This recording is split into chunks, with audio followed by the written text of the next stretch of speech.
Hello friends, welcome to ज्ञान मंत्रा। ज्ञान मंत्रा college of competition में आप सभी का स्वागत करते हैं। बेटा, Delhi police head constable NTPC में जितने भी करंट्स के टॉपिक आते हैं, जैसे important days, important summits, cabinet ministry, important plannings, awards, sports award, budget, sports person, CAA and 370, इनसे रिलेटेड जितने भी questions very and very important है, वो आपको ज्ञान मंत्रा की टीम अब ऑफलाइन ही नहीं ऑनलाइन भी शुरू करा रही है। तो चलिए शुरू करते हैं नोबेल पुरस्कार 2020 के बारे में। देखिए फ्रेंड्स, अल्फ्रेड नोबेल जो एक स्वीडिश वैज्ञानिक थे, इनका जन्म 1833 में हुआ और मृत्यु हुई थी दिसंबर 1896 में। 1901 से नोबेल पुरस्कार की शुरुआत हुई और हर साल 10 दिसंबर को नोबेल पुरस्कार दिए जाते हैं। अर्थशास्त्र का जो नोबेल था वो 1968 में शुरू हुआ। देखिए फ्रेंड्स, 1968 से पहले 5 विषयों में नोबेल पुरस्कार दिए जाते थे। 1968 के बाद क्या शुरू हुआ? अर्थशास्त्र यानी इकोनॉमिक्स। शांति का नोबेल पुरस्कार जो है वो नॉर्वे सरकार के द्वारा दिया जाता है और बाकी के जो 5 पुरस्कार हैं वो स्वीडिश एकेडमी के द्वारा दिए जाते हैं। पहली बार साहित्य के क्षेत्र में प्रथम भारतीय पुरस्कृत किए गए थे, वे थे रविंद्रनाथ टैगोर और इनको ये पुरस्कार मिला था 1913 में। उसके बाद अर्थशास्त्र में जो पहली बार भारतीय पुरस्कृत किए गए थे वो थे अमर्त्य सेन और इनको मिला था 1998 में। देखिए, नोबेल पुरस्कार कुल 6 क्षेत्रों में दिया जाता है: शांति, साहित्य, भौतिक, रसायन, चिकित्सा और अर्थशास्त्र, यानी peace, literature, physics, chemistry, medicine और इकोनॉमिक्स में। देखिए, यहाँ पे एक बात और ध्यान दीजिएगा कि जब अल्फ्रेड नोबेल की दिसंबर 1896 में डेथ हुई थी, उसके पहले इन्होंने अपनी इनकम का ज़्यादातर हिस्सा एक ट्रस्ट को डोनेट कर दिया था, दान दे दिया था, और बाद में उस ट्रस्ट का नाम पड़ा नोबेल फाउंडेशन। अब बात करते हैं कि ऐसे व्यक्ति जिन्हें 2 बार नोबेल पुरस्कार मिला है। तो देखिए friends, madam Curie, John Bardeen, Frederick Sanger और लिनस पॉलिंग, ये ऐसे साइंटिस्ट हैं जिनको 2 बार नोबेल पुरस्कार मिला हुआ है। इसको कैसे याद करेंगे? तो इसके लिए मैं आपको ट्रिक बताता हूं। इसके लिए आपको ट्रिक याद रखनी है, मैडम और जॉन फ्रेंडली हैं। मैडम और जॉन क्या हैं? फ्रेंडली हैं। तो देखिए फ्रेंड्स, मैडम से मैडम क्यूरी, जॉन से जॉन बार्डिन, फ्रेंड से फ्रेडरिक सेंगर और ली से लिनस पॉलिंग। मैडम से मैडम क्यूरी, जॉन से जॉन बार्डिन, फ्रेंड से फ्रेडरिक सेंगर और ली से लिनस पॉलिंग, चारों ऐसे साइंटिस्ट हैं जिनको 2 बार नोबेल पुरस्कार मिला हुआ है। फ्रेंड्स, यहाँ पर एक बहुत इंपॉर्टेंट बात याद रखना कि जो रेड क्रॉस संस्था है, रेड क्रॉस संस्था को टोटल 3 बार नोबेल पुरस्कार मिला हुआ है। किसको? रेड क्रॉस को। कब कब मिला था? 1917 में, उसके बाद 1944 में और 1963 में। इन 3 सालों में इसको 3 बार नोबेल पुरस्कार मिला है। तो इन चारों लोगों को तो मिला है 2 बार और इकलौते है रेड क्रॉस संस्था जिसको 3 बार नोबेल पुरस्कार मिला है। देखिए, जो भारतीय हैं, कुल 10 भारतीयों को अब तक नोबेल पुरस्कार मिल चुका है। किस किस को? रविंद्रनाथ टैगोर को साहित्य में, सर चंद्रशेखर वेंकट रमन को फिजिक्स में, हरगोविंद खुराना को चिकित्सा में, मदर टेरेसा को शांति में, सुब्रमण्यम चंद्रशेखर को फिजिक्स में, अमर्त्य सेन को इकोनॉमिक्स में, VS नायपाल को साहित्य में, वेंकट रमन रामकृष्णन को फिजिक्स में, कैलाश सत्यार्थी को मिला था शांति में और लास्ट बार अभिजीत बनर्जी को इकोनॉमिक्स में मिला था 2019 में। इस साल किसी भी भारतीय को कोई नोबेल पुरस्कार नहीं मिला है। देखिए फ्रेंड्स, इनको कैसे याद रखें, क्योंकि ये इंपॉर्टेंट है, पेपर में पूछा जा सकता है। तो इसके लिए मैं आपको ट्रिक बताता हूँ। तो इसके लिए ट्रिक है, रवि सर हमारे सुबह आम नाविके, रवि सर हमारे सुबह आम नाविके। देखिए, इस ट्रिक से आपको सारे नाम याद होने वाले हैं। बात करें रवि, तो रवि से रविंद्रनाथ टैगोर, सर से सर चंद्रशेखर वेंकट रमन, है से हरगोविंद खुराना और मैं से मदर टेरेसा। उसके बाद आपको सुबह से याद रखना है सुब्रमण्यम चंद्रशेखर, आम से अमर्त्य सेन, न से VS नायपाल और वी से वेंकट रमन रामकृष्णन और के से कैलाश सत्यार्थी। और लास्ट में मिला है अभिजीत बैनर्जी को इकोनॉमिक्स में। तो ये ट्रिक्स है फ्रेंड्स, इसको एक दो बार आप रिवाइज करेंगे तो आपको बहुत आसानी से सारे नाम याद हो जाएंगे। तो चलिए अब बात करते हैं कि 2020 में नोबेल पुरस्कार किसको और किस क्षेत्र में मिला है। तो सबसे पहले हम बात करते हैं शांति के नोबेल पुरस्कार की, यानी नोबेल पीस प्राइज की। तो फ्रेंड्स ये मिला है WFP को, यानी वर्ल्ड फूड प्रोग्राम, विश्व खाद्य कार्यक्रम को। और इसको ये पुरस्कार मिला क्यों है, तो भुखमरी मिटाने के क्षेत्र में अच्छा काम करने के लिए इनको ये पुरस्कार मिला है। बात करें WFP की, तो देखिए वर्ल्ड फूड प्रोग्राम जो है ये केंद्रीय संयुक्त राष्ट्र की एजेंसी है जिसकी स्थापना हुई थी 1961 में। इसका जो हेडक्वार्टर है वो है रोम, इटली में, और जो वर्तमान में इसके हेड हैं वो हैं डेविड वेस्ले। देखिए फ्रेंड्स, इस संस्था का जो उद्देश्य है वो विश्व भर में युद्ध या अन्य आपात स्थितियों में जरूरतमंदों को खाद्य सामग्री पहुंचाने का काम है इसका। अब मैं आपको ट्रिक बताता हूं कि इसको कैसे याद रखें। देखिए फ्रेंड्स, आपको कुछ नहीं सोचना, बस जो मैं बता रहा हूं उसको सोचना है, आसानी से आपको ये याद हो जाएगा। हम लोग बाहर गए और जब मैं आज बाहर गया तो मैंने देखा एक बच्चा बहुत तेज तेज रो रहा था। अब जब कोई बच्चा रोता है तो हम उसको कैसे चुप कराते हैं, उसको कुछ खाने पीने की चीजें दिला करके। तो मैंने क्या किया कि उस बच्चे को कुछ खाने पीने का सामान दिला दिया, तो वो बच्चा चुप हो गया। इसका मतलब बच्चे से, देखिए आपको आसानी से याद हो जाएगा, तो बच्चे को शांत कराने के लिए मैंने क्या किया, उसको खाना दिया, यानी फूड दिया। तो आपको याद रखना है कि जो शांति के क्षेत्र में नोबेल पुरस्कार मिला है वो किसको मिला है, वर्ल्ड फूड प्रोग्राम को। तो देखिए कितना आसानी से हमको याद हो गया। कोई बच्चा है जो रो रहा है, उसको चुप कराने के लिए हमने उसको खाना दिया, इसका मतलब उसको शांत कराने के लिए हमने उसको खाना दिया। तो शांति के क्षेत्र में जो नोबेल पुरस्कार मिला वो मिला वर्ल्ड फूड प्रोग्राम को, यानी विश्व खाद्य कार्यक्रम को। अब बात करते हैं साहित्य का नोबेल पुरस्कार, यानी नोबेल प्राइज इन लिटरेचर। तो फ्रेंड्स ये जो प्राइज मिला है ये मिला है लुईस ग्लूक को। और इनको ये प्राइज क्यों मिला है, तो देखिए ये एक अमेरिकी कवयित्री हैं लुईस ग्लूक। इनको इनकी सुरीली साहित्यिक और काव्यात्मक आवाज के लिए ये पुरस्कार मिला है। देखिए फ्रेंड्स, इनकी जो वॉइस है वो बहुत सुरीली है, तो इसको कैसे याद रखें, इसकी ट्रिक इनके नाम में ही छुपी हुई है। यहाँ से एक वर्ड पकड़िए आप, ग्लू। और देखिए फ्रेंड्स, सबको पता है कि जो ग्लू होता है वो चिपकाने का काम करता है। जैसे ग्लू चिपकाने का काम करता है, यानी बांध के रखने का काम करता है, वैसे ही लुईस ग्लूक की आवाज जो है, वॉइस है, वो इतनी सुरीली है कि वो लोगों को बांध के रखती है। तो ग्लू जैसे चिपकाने का काम करता है, वैसे लुईस ग्लूक की जो वॉइस है वो लोगों को बांध के रखती है। तो इससे जो साहित्य का नोबेल पुरस्कार है वो किसको मिला है, लुईस ग्लूक को। तो कितनी आसानी से याद हो गया। जैसे अभी हमने कहा था कि जो वर्ल्ड फूड प्रोग्राम है इसको शांति का नोबेल पुरस्कार मिला है, और ये कैसे याद करा था कि कोई बच्चा रो रहा है, उसको शांत करने के लिए हमने क्या दिया, खाना दिया, यानी वर्ल्ड फूड प्रोग्राम को क्या मिला, शांति का नोबेल पुरस्कार। देखिए अब बात करते हैं भौतिकी के नोबेल प्राइज की। तो देखिए फ्रेंड्स, जो फिजिक्स का नोबेल प्राइज है वो 3 लोगों को मिला है, रोजर पेनरोज, रेनहार्ड गेंजेल और एंड्रिया गेज को। थोड़ा अच्छे से समझना कि इस पुरस्कार की जो 50% राशि है वो तो मिलेगी अकेले किसको, रोजर पेनरोज को, और रेनहार्ड गेंजेल और एंड्रिया गेज, बाकी की जो 50% है इन दोनों में बांटी जाएगी। तो बात करें रोजर पेनरोज, इनको 50% राशि मिलनी है, तो क्यों मिलनी है, तो समझना कि जिस ब्लैक होल पर आइंस्टीन को भी विश्वास नहीं था, उस ब्लैक होल की खोज करने और रहस्यों का पता लगाने हेतु रोजर पेनरोज को यह पुरस्कार मिला है। रोजर पेनरोज ने क्या किया कि ब्लैक होल है उसका पता लगाया और उसके रहस्यों के बारे में लोगों को जानकारी दी, इसके लिए इनको ये पुरस्कार मिला है। साथ ही दुनिया के सबसे बड़े दूरबीन का उपयोग कर हमारी आकाश गंगा के मध्य में सुपरमैसिव ब्लैक होल के होने का पता लगाने के लिए रेनहार्ड गेंजेल और एंड्रिया गेज को यह पुरस्कार दिया गया है। यानी दुनिया की सबसे बड़ी दूरबीन का उपयोग करके हमारी आकाश गंगा के जो मध्य में सुपरमैसिव ब्लैक होल है उसके होने का पता लगाने के लिए किस किस को, रेनहार्ड गेंजेल और एंड्रिया गेज को यह पुरस्कार दिया गया है। देखिए अब यहाँ पर एक वर्ड आया है फ्रेंड्स, ब्लैक होल। तो देखिए ब्लैक होल होता क्या है, तो जो हमारी आकाश गंगा है उस आकाश गंगा में एक जगह ऐसी होती है फ्रेंड्स कि जहाँ पर जो ग्रेविटी पावर है वो बहुत ज़्यादा स्ट्रांग होती है।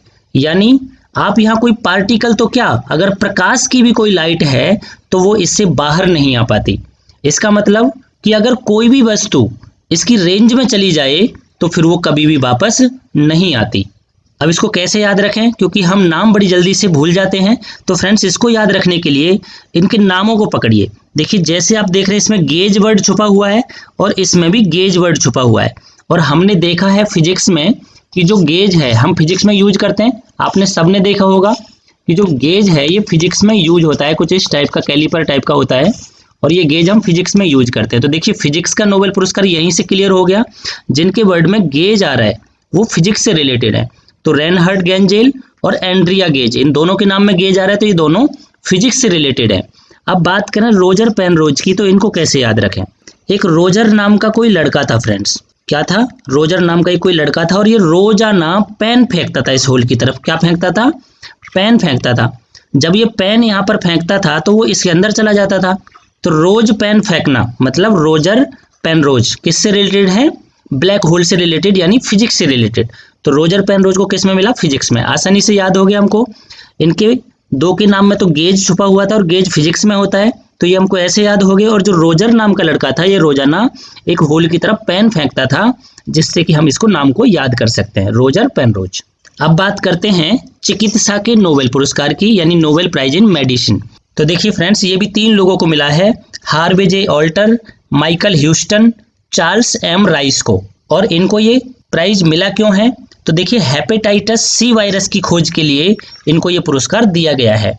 बात करें हेपेटाइटिस सी की, तो देखिए फ्रेंड्स हेपेटाइटिस सी की खोज से पहले हेपेटाइटिस ए और हेपेटाइटिस बी की खोज हुई और इनकी खोज इतनी आगे बढ़ गई थी कि हेपेटाइटिस सी का पता लगाना बहुत मुश्किल हो गया था।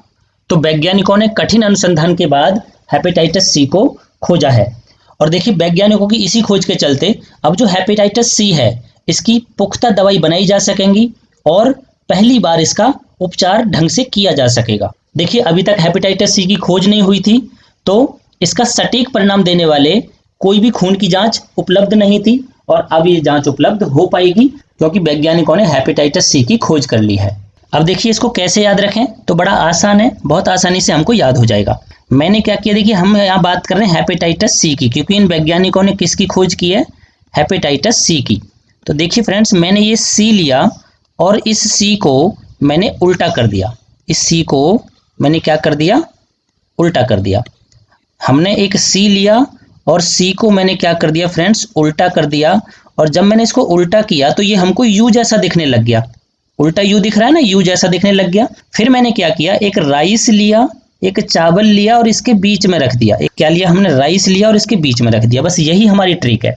तो अब हमको ये कैसा दिखने लग गया, ए जैसा दिखने लग गया कि ये हमारा ए बन गया। बस यही हमारी ट्रिक थी। देखिए फ्रेंड जब हमने एक सी लिया यानी हेपेटाइटिस सी लिया तो ये उल्टा किया, उल्टे से हमारा नाम बना ऑल्टर, उल्टे से क्या बना हमारा नाम, ऑल्टर बना। तो हार्वे जे ऑल्टर। फिर हमने क्या करा कि इस सी को उल्टा किया, तो उल्टा करने के बाद हमको ये उल्टा यू जैसा दिखने लग गया। क्या जैसा दिखने लग गया, यू। तो यू से बना ह्यूस्टन। तो ऑल्टर और ह्यूस्टन। और जब हमने इसके बीच में राइस रख दिया था तो ये ए जैसा बन गया था, यानी एम राइस। राइस रखा तो इससे नाम हुआ हमारा राइस। बहुत आसानी से याद हो गया होगा। अभी आपको ये चीज लग रहा होगा कि याद नहीं हुआ है, लेकिन ये आपके सबकॉन्शियस माइंड में चला गया। जैसे ही क्वेश्चन आपके सामने आएगा आपको ये रिकॉल हो जाएगा, याद आसानी से हो जाएगा। अब बात करते हैं रसायन के नोबेल पुरस्कार की, यानी नोबेल प्राइज इन केमिस्ट्री। तो फ्रेंड्स ये 2 लोगों को मिला है, इमैनुअल चारपेंटियर और जेनिफर डाउडना को।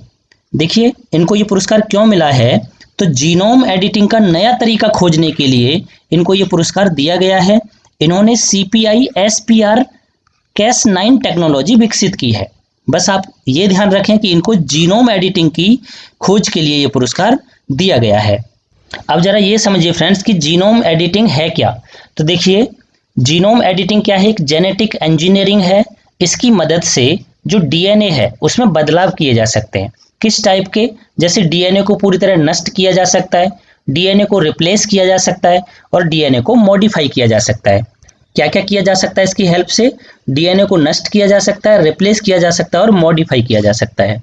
अच्छा इससे फायदा क्या होगा जीनोम एडिटिंग से, तो देखिए फ्रेंड्स अगर किसी व्यक्ति को कोई जेनेटिक बीमारी है, मान लो उनके दादा परदादा, क्योंकि हमारे DNA जो है, हमारे जो वंश है उसकी पहचान कराता है। तो अगर किसी को जेनेटिक बीमारी है तो उसको नष्ट करने के लिए या उसमें बदलाव करने के लिए हम उसके डीएनए को बदल सकते हैं। इससे ये फायदा मिलेगा। अब देखिए आप इसको कैसे याद रखेंगे। तो फ्रेंड्स, या तो नाम आपको इंग्लिश में मिलेंगे या तो हिंदी में मिलेंगे। अगर आपको इंग्लिश में नाम मिला तो देखिए इसके नाम में ही आपको डीएनए मिल जाएगा। नाम में ही क्या मिल गया? डीएनए। जेनिफर डाउडना, जेनिफर डाउडना के नाम में ही आपको डीएनए मिल गया। अगर मैं डीएनए को हिंदी में लिखना चाहूँ तो डीएनए जब हम लिखते हैं तो इसको डना नहीं बोलोगे आप, डीएनए यानी डना। तो हिंदी में अगर देखेंगे तो इसमें आपको डना वर्ड मिलेगा। तो आसानी से याद हो जाएगा।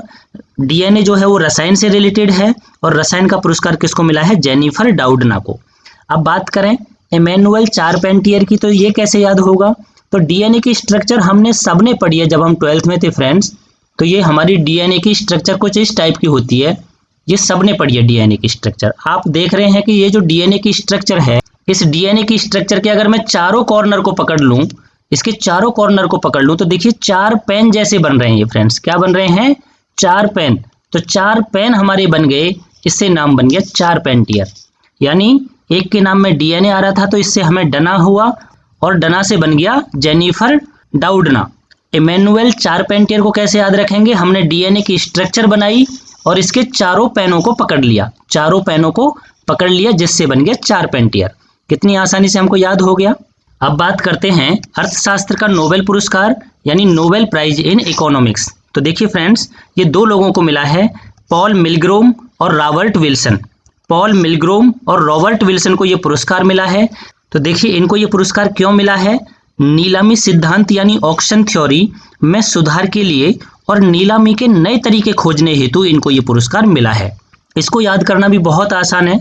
अगर हम बात करें किसी भी देश की और उसकी हम अगर इकोनॉमी की बात करें तो फ्रेंड्स, किसी भी देश की इकोनॉमी किस बात पर डिपेंड करती है? तो उस देश की इकोनॉमी 2 बातों पर निर्भर करती है। एक तो मील यानी मशीनरी, जो कारखाने हैं उसमें जो मशीनरी है वो किस टाइप की हैं, और दूसरी विल पावर यानी इच्छा शक्ति, उस देश की और उस देश के लोगों की इच्छा शक्ति अपने देश को आगे बढ़ाने के लिए। तो देखिए फ्रेंड्स, यहाँ पर 2 वर्ड आए कि किसी भी देश की इकोनॉमी डिपेंड करेगी मील यानी उस देश की फैक्ट्रियां, कंपनियों पर, और विल पावर यानी इच्छा शक्ति पर। आसानी से हम दोनों वर्डों से नाम पकड़ सकते हैं। पॉल मिलग्रोम, मील वर्ड आ रहा है तो मिलग्रोम, और रॉबर्ट विल्सन, विल वर्ड आ रहा है यानी इच्छा शक्ति, तो रॉबर्ट विल्सन। और ये दोनों को किस में मिला है? इकोनॉमी के क्षेत्र में। तो देखिए फ्रेंड्स, ये थे हमारे सारे नोबेल पुरस्कार। सबको बड़ी आसानी से याद हो गया होगा। एक एक करके मैं फिर रिवाइज कर देता हूँ। देखिए WFP यानी वर्ल्ड फूड प्रोग्राम को शांति का नोबेल पुरस्कार मिला। उसके बाद कैसे याद किया था कि बच्चा रो रहा था, उसको खाना दिया शांत करने के लिए, तो शांति का मिला वर्ल्ड फूड प्रोग्राम को। दूसरा आया था हमारा लिटरेचर यानी साहित्य के क्षेत्र में, तो वो मिला था लुईस ग्लुक को। और लुईस ग्लुक में हमने ग्लू वर्ड पकड़ा था जो चिपकाने का काम करता था, और लुईस ग्लुक की वॉइस भी चिपकाने का काम करती थी। उसके बाद था फिजिक्स का नोबेल पुरस्कार, और फिजिक्स के नोबेल पुरस्कार के लिए हमने एक तो उसमें गेज वर्ड पकड़ा था जिससे 2 नाम बने थे। कौन कौन? रेनहर्ड गेंजेल और एंड्रिया गेज। उसके बाद एक रोजर नाम का लड़का था जो रोज पेन फेंकता था होल की तरफ, तो रोजर पेनरोज। और अब था ये हमारा इकोनॉमी का। आसानी से याद हो गए होंगे सबको। कुछ और इम्पोर्टेंट फैक्ट की बात करते हैं हम। अगर कोई ये पूछ ले कि सबसे बुजुर्ग व्यक्ति कौन है जिनको नोबेल पुरस्कार मिला है, तो उनका नाम है जॉन डी गुडिनफ।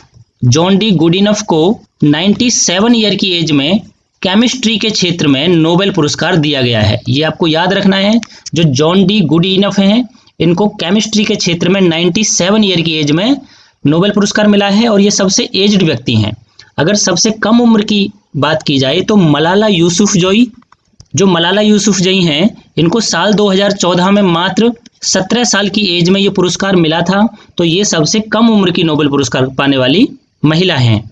अगर आपसे पूछ लिया जाए कि पहली बार नोबेल पुरस्कार किसे मिला था, तो देखिए फ्रेंड्स, साल 1901 में पहली बार नोबेल पुरस्कार रेड क्रॉस संस्था के संस्थापक हेनरी ड्यूनेंट और फ्रेंच पीस सोसाइटी के संस्थापक फ्रेडरिक पेसो को संयुक्त रूप से ये पुरस्कार मिला था। अगर बात की जाए पहली महिला जिनको फिजिक्स में नोबेल पुरस्कार मिला था, तो वो थी मैडम क्यूरी, जिनको 1903 में फिजिक्स के क्षेत्र में पहली बार नोबेल पुरस्कार मिला था किसी महिला को। और देखिए अब एंड्रिया गेज ये पुरस्कार पाने वाली 4थी महिला हैं जिनको फिजिक्स के क्षेत्र में ये नोबेल पुरस्कार मिला है। तो ये पेपर में पूछा जा सकता है कि ये एंड्रिया गेज कौन से नंबर की महिला हैं जिनको फिजिक्स में नोबेल पुरस्कार मिला है, तो ये चौथे नंबर की महिला हैं। तो फ्रेंड्स, आशा करता हूँ आपको ये वीडियो पसंद आया होगा। दोस्तों, अगर पसंद आए तो प्लीज़ लाइक करें और अपने एक स्टडी ग्रुप में ज़रूर शेयर करें। Thank you so much.